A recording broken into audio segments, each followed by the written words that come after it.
سلام علیکم و رحمت الله. من بحثم کامل ارائه بکنم یا بله، شما سخنرانیتون رو کامل اون 20 دقیقه رو انجام بدید و بنده بعدش ترجمهش رو کنم. بسم الله الرحمن الرحیم و بهی نستعین انه خیر ناصر و معین. در ابتدای صحبتم تسلیت عرض میکنم و گرامی میدارم یاد و نام رئیس جمهور شهیدمون حضرت آیت الله رئیسی رو و همه همراهان ایشون که در سانحه هلیکوپتر در آذربایجان به رحمت حق پیوستن. خدمت همه آقایان بانوان حاضر در جلسه سلام عرض میکنم. امیدوارم بحثی که درباره امتیازات فلسفه ملا صدرا با تاکید بر مباحث سیاسی اجتماعیشون ارائه میکنم مفید همه باشه و پرسش‌هایی رو برای حاضران ایجاد بکنم. به عنوان مقدمه عرض میکنم که صدرالمتعلهین شیرازی معروف به ملا صدرا و صدرالمتعلهین در 1571 میلادی متولد شده و در 1640 میلادی بر طبق مشهور وفات کرده و خب یکی از متفکران بزرگ ایرانی هست که در شیراز متولد شده. این استاد بزرگ فلسفه در دوره صفویه نزد استادان بسیار بزرگ و برجسته‌ای مثل شیخ بهایی و میرداماد تلمس کرده و مراتب بالای علمی رو طی کرده است. دستاورد علمی ملا صدرا حکمت متعالیه است و در حال حکمت متعالیه دستگاه فلسفی ملا صدرا است که مبتنی بر مطالعات و تحقیقات مفصلیه که ایشون در طی سالها به هر حال به انجام رسونده. این حکمت در قرن 17 میلادی توسط ملا صدرا تأسیس میشه و بعد از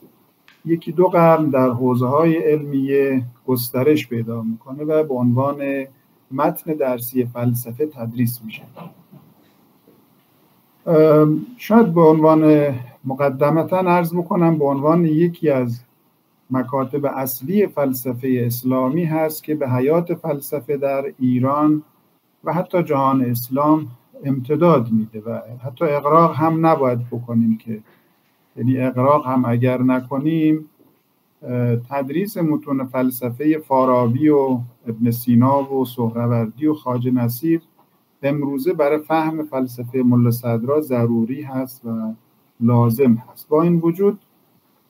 همونطوری که عرض کردم حکمت متعالیه ریشه در گذشته جریان فلسفی اسلامی در ایران داره و حکمت متعالیه میراثدار مکاتب فلسفی قبل از خودش هست. با مطالعه منابع ملا صدرا در واقع ما میتونیم این نشانی از تفکر فلسفی در پیش از وی بیابیم و به هر حال این موضوع و به ویژه منابع دستگاه فکری او میتونه جداگانه مورد بحث و گفتگو قرار بگیره. در معرفی مکتب حکمت متعالیه ملا صدرا هم ما میتونیم از خود ایشون شروع بکنیم. یکی از مباحث مهم طرح شده در این دستگاه فکری حرکت جوهری هست که میشه گفت که خود ایشون در پیدایش این حکمت یک حرکت و سیر و سفر جوهری و ارادی رو طی کرده تا به این نقطه در واقع رسیده. همینطور میشه گفت که ملا صدرا بر اساس اون نظریه کثرت در وحدت و وحدت در کثرت خودش در خلق دستگاه فکری خودش از کثرت‌های زیادی عبور کرده و به وحدت رسیده. این موضوع هم در باب خود این شخصیت صدق میکنه و هم به نظرم درباره طرفداران این حکمت و هم درباره دستگاه حکمت متعالیه صدق میکنه. حالا اگر بخوام وارد بحث خود این شخصیت علمی هم بشم، به نظرم میرسه که ملا صدرا در واقع ما با یک شخصیت فکری و علمی ثابت و یکسانی مواجه نیستیم. و حداقل ما با 3 تا ملا صدرا بر اساس آثاری که از ایشون به ما رسیده مواجهه داریم. یک ملا صدرای جوان، یک ملا صدرای میان سال و یک ملا صدرای کهنسال یا صدرالمتعلهین. ایشان در طی حدود 7 دهه از حیات خودش که حالا بیشتر این ایام رو به علم و دانش در واقع پرداخته و به تفکر فلسفی پرداخته، برای رونق و در واقع تعالی فلسفه در ایران تلاش وافری کرده. ولی میشه گفت که این چند دهه از عمر ایشون از همدیگر متمایز میشن. حضرت آیت الله جوادی آملی هم به عنوان یکی از حکمای حکمت متعالیه در دوره معاصر حیات ملا صدرا رو به 5 دوره تقسیم میکنه که بجز دوره نخست که دوره تولد و بالندگی و برکشیدن مادی و معنوی در کودکی ملا صدرا هست، 4 دوره دیگر بر اساس اسفار اربعه ایشون که به هر حال به عنوان نام کتاب ملا صدرا هم هست مورد تحلیل قرار گرفته. من وارد این بحث هم البته الان نمیخوام بشم. این دیدگاه استاد جوادی آملی بسیار قابل اعتنا هستش، اما با این حال این دوره بندی سگانه‌ای که من انجام دادم بر اساس در واقع آثار تولیدی و فکری خود ملا صدرا هست که مطرح و سامان پیدا میکنه که بر اساس این در واقع ما میتونیم اون مباحث فلسفی و سیاسی ملا صدرا رو بر اساس تکامل فکری او پی بگیریم. این رویه در نزد متفکران مغرب زمین به نظرم یک رویه جا افتاده است که در مورد فیلسوفان مسلمان تا کنون اتفاق نیفتاده. از این رو خب ما با یک ملا صدرا مواجهه نداریم و آثار ایشون هم در یک سطح نیستن و ما نمیتونیم با آثار ایشون یک معامله یکسانی داشته باشیم. مهمتر از همه این که باید آثار تولیدی خاص ایشون درباره حکمت متعالیه رو از سایر آثار ایشون که در دوره جوانی نگارش کرده از همدیگر متمایز بکنیم. همینطور برخی از آثار ایشون که در واقع شرح و تعلیقه بر سایر آثار فلسفی هست، اینها هم باید متمایز بشه. البته خب در این میان ما نباید از اهمیت کار بزرگ ایشون، یعنی مجموعه 9 جلدی الحکمت المتعالیه فی الاسفار الاربعه العقلیه غافل باشیم. این اثر فلسفی به نوعی تبیینگر دستگاه حکمت متعالیه هست، در کنارش دیدگاه‌های دیگر متفکران رو هم مورد نقد و ارزیابی و بررسی خودش قرار میده و به عنوان یک دایره المعارف فلسفی کاربرد داشته و تدریس میشه. افزون بر این که رساله‌ای مانند رساله شواهد ربوبیه فی المناهج السلوکیه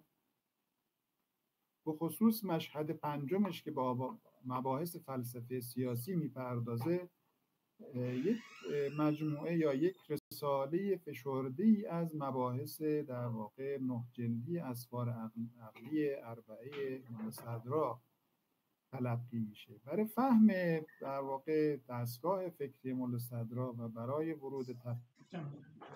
تفصیلی به حکمت متعالی معمولا از این اثر بحث ها آغاز میشه و دانشجویان، عموم دانشجویان برای ورود به فلسفه اسلامی و ورود به فلسفه متعالی ملا صدرا از این رساله آغاز میکنه. در کنار این مطلب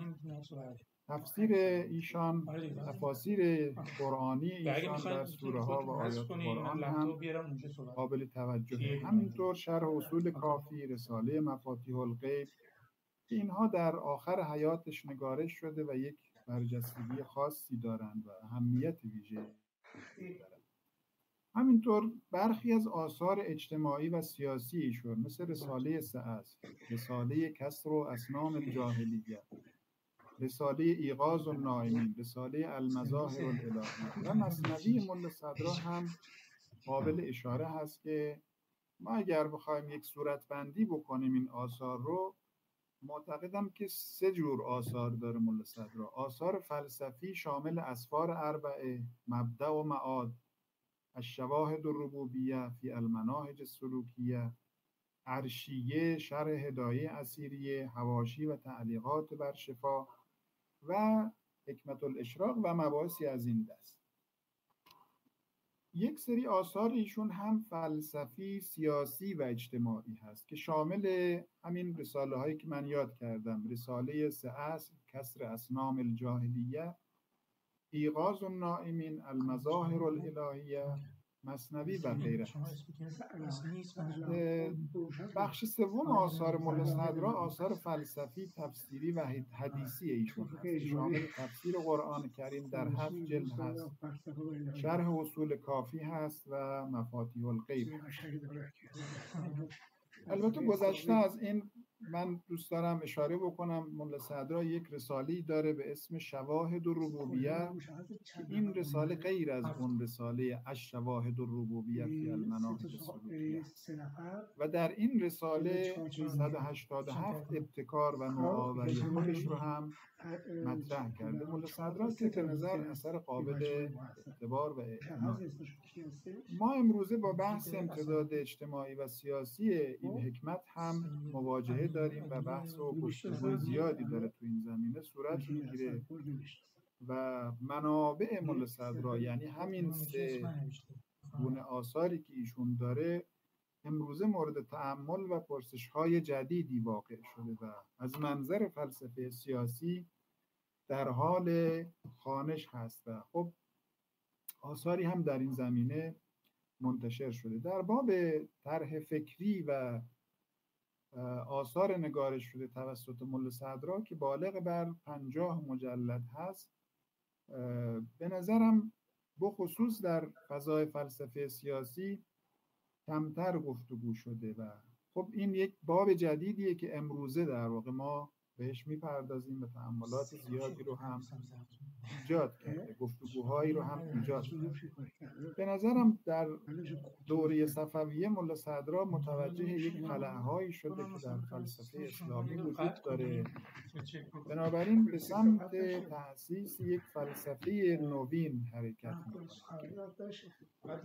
این طرح تا زمان به تکامل رسیدن 3 مسیر رو در واقع طی کرده که من عرض کردم یک سگانه ای از حیات سیاسی، فکری، علمی و اجتماعی ملا صدرا میشه ترسیم کنه. اول شناخت اندیشه ها و آشنایی با منابع فکری فلسفی گذشته هست که توسط ملا صدرا صورت میگیره. این بخش دوره نخست حیات ملا صدرا رو شامل میشه که بیشتر آموزش هست و آموختن دانش‌های مرسوم هست و از جمله این که مکاتب فلسفی دیگه و دانش‌های رایج در اون عصر رو ملا صدرا مورد توجه قرار میده. این دوره جوانی ملا صدرا هست. دوره دوم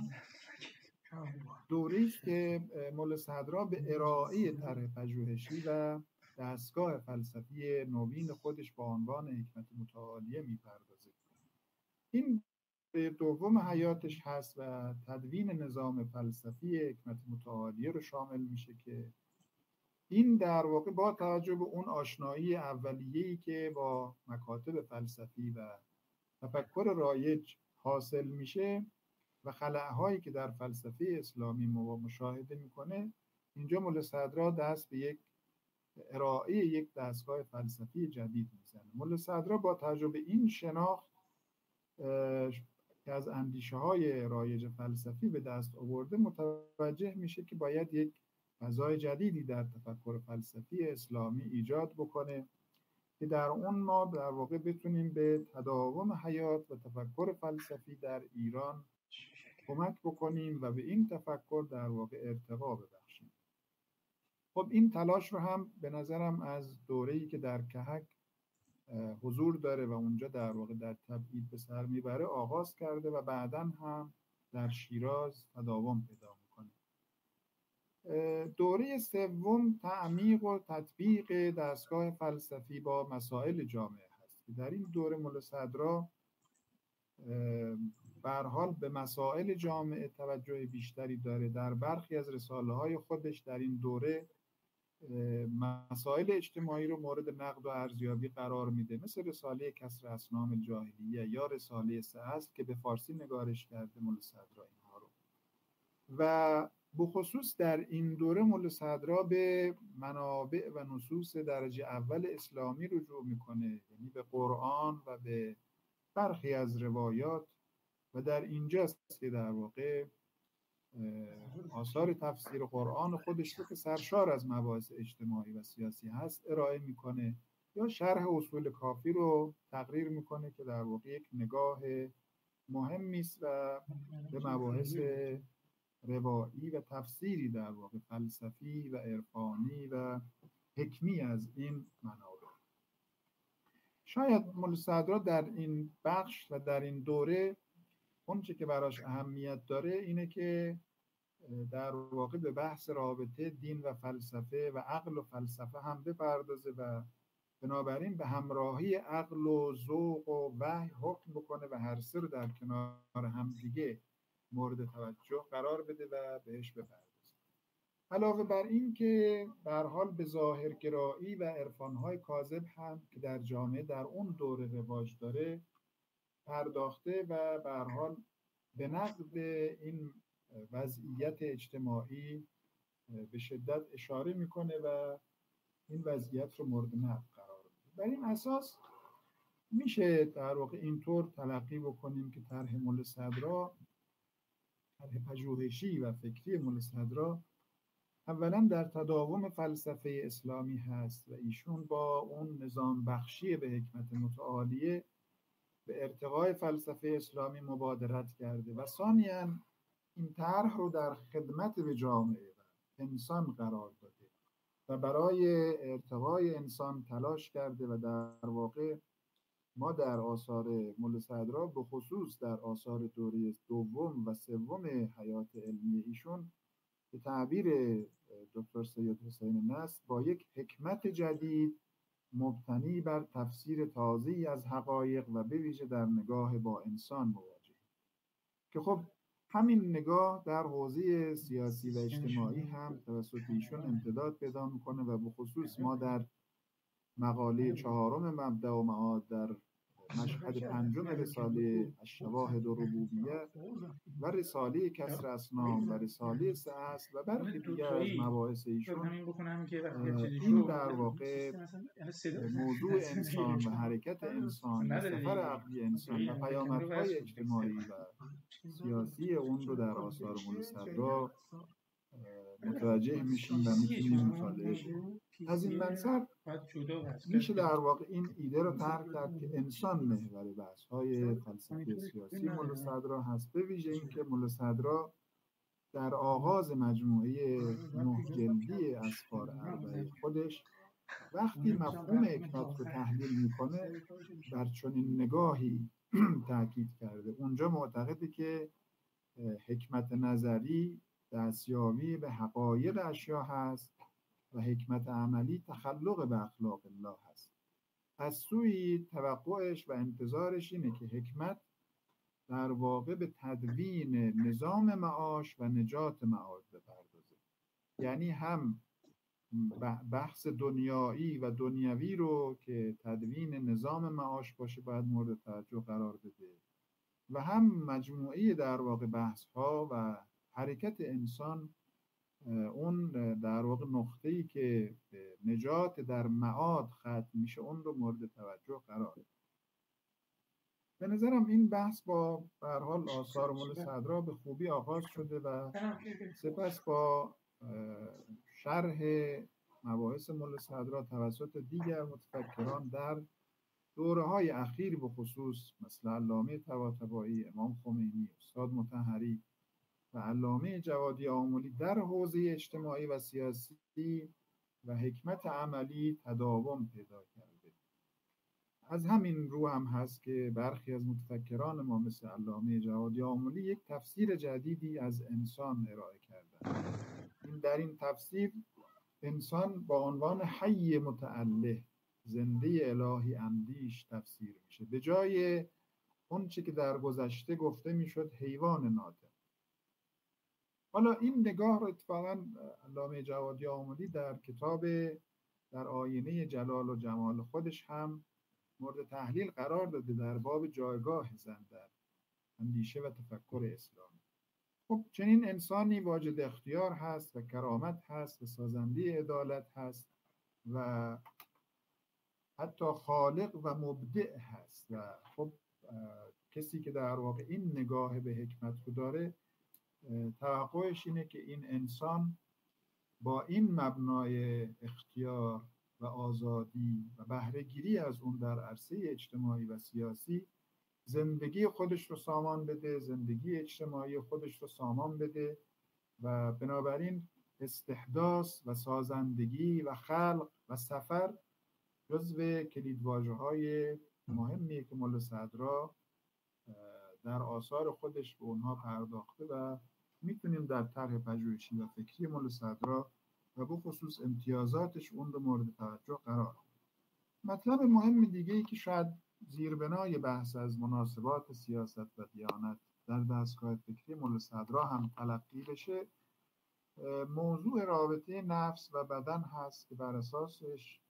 این رابطه نمیتونه یک رابطه گسیخته‌ای باشه، بلکه این رابطه یک رابطه پیوسته‌ای به هم هست و